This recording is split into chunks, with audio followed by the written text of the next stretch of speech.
শোনো শোনো দেশবাসী, শোনো দিয়া মন, বাংলাদেশের নতুন স্বপ্ন করিব বর্ণন। ৭১ স্বাধীনতা পাওয়া ছোট্ট দেশ, গ্রামে শ্রমে এগিয়ে যাচ্ছে একটু একটু বেশ।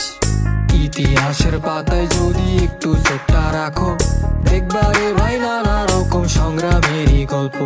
দীর্ঘদিন স্বৈরাচারের অপশাসন চলে, জনগণের মনে ক্ষোভের পাহাড় গড়ে ওঠে। বাংলাদেশের মানুষকে চেনেন নাই, তারা নতুন করে যখন চাকবে, আওয়ামী লীগের কাফন কেনার টাকা পাওয়া যাবে না, কবর দেওয়ার মাটি পাওয়া যাবে না। সেই দিন আসতেছে, সেই দিনের প্রস্তুতি নেন। ২৪ জুলাই মাসে ছাত্র জনতা রাস্তায় নামে, আন্দোলনে খোঁজে নতুন দিশা। রক্ত ঝরে ছাত্র মরে, শপথ হয় দৃঢ়, আবু সাইদ মুগ্ধ সহ আরো সব হিরো। সবার চোখে মুক্তির নেশা, বুকে নিয়ে ঘৃণা, স্বৈরাচারের পতন করলো হলো দেশ ছাড়া।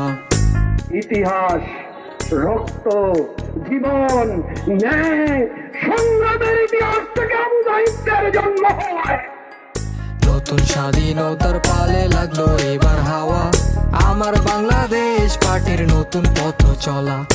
বাংলাদেশের এমন কোনো গ্রাম থাকবে না, এমন কোনো পাড়া থাকবে না, এমন কোনো জেলা উপজেলা মহানগর থাকবে না যেখানের মানুষ এবি পার্টির নাম জানবে না।